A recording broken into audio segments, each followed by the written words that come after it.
Welcome to my channel இஸ்லாமிக்கல் ஆர்பே. இந்த ஹெல்தியான ஃபுட்டை பிறந்த குழந்தைக்கு 6 மாதத்துலேருந்து கன்சியூம் பண்ண ஆரம்பிக்கலாம். அதுவும் மதிய நேரத்துலையும் காலையில் நேரத்துலையும் மட்டும். இதுக்கு ஒரு நேந்திர வாழைப்பழம் எடுத்துக்கோங்க.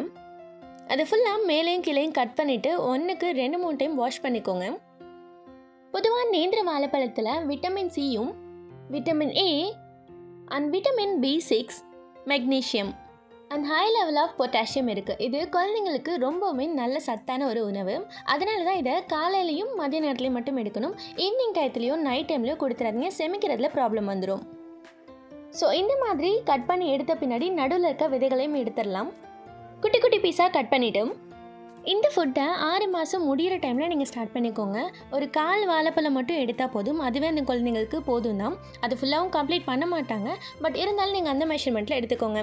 இதை ஸ்டீமரில் யூஸ் பண்ணிக்கோங்க. ஸ்டீமர் இல்லை அப்படின்னா ஒரு இட்லி பாத்திரத்தில் எடுத்து இந்த மாதிரி நார்மலாக இட்லிக்கு எப்படி வைப்போமோ அதே மாதிரி இந்த வாழைப்பழத்தை வச்சு ஒரு 10 மினிட்ஸ் கிட்ட குக் பண்ணி எடுத்துக்கோங்க. மேக்ஸிமம் 5 to 7 மினிட்ஸ் இது ஓகே தான். பட் ஒருவேளை அந்த வாழைப்பழம் நல்லா குக் ஆகணுன்றப்போ 10 மினிட்ஸ் கிட்ட வச்சுக்கோங்க, ஒன்றும் ஆகாது. அப்புறம் ஒரு மேஷர் வச்சு நல்லா மேஷ் பண்ணி இந்த மாதிரி எடுத்துக்கோங்க. அதுக்கப்புறமும் ஸ்டெய்னரில் நல்லா பியூரி மட்டும் வடிகட்டி எடுத்துக்கோங்க. இந்த ஒரு ஃபுட்டில் நீங்கள் சுகரோ எதுவுமே ஆட் பண்ண தேவையில்லை. நார்மலாக மதர் ஃபீட் அதிகமாக எடுத்துக்கிற குழந்தையா இருந்துச்சுன்னா ஒரு 1/4 வாழைப்பழத்துக்கும் கொஞ்சம் கம்மியாக சாப்பிடுவாங்க. அதுவே மதர் ஃபீட் கம்மியாக எடுத்துக்கிற குழந்தையா இருந்தாங்க அப்படின்னா ஒரு 3லேருந்து 4 ஸ்பூன் வரைக்கும் தான் சாப்பிடுவாங்க. அதுவே அவங்களுக்கு போதுமானது தான். இது சாப்பிட்ட பின்னாடி குழந்தைங்களுக்கு நல்ல முதுகு தேய்ச்சி கொடுத்துட்டு கொஞ்ச நேரம் கழித்து உர மருந்து ஊற்றினா ஊற்றிக்கோங்க. உடனே படுக்க மட்டும் வச்சிடாதீங்க. மறக்காமல் சப்ஸ்கிரைப் பண்ணிடுங்க. அஸ்ஸலாமு அலைக்கும் வரஹ்மத்துல்லாஹி தஆலா வபரகாத்துஹு.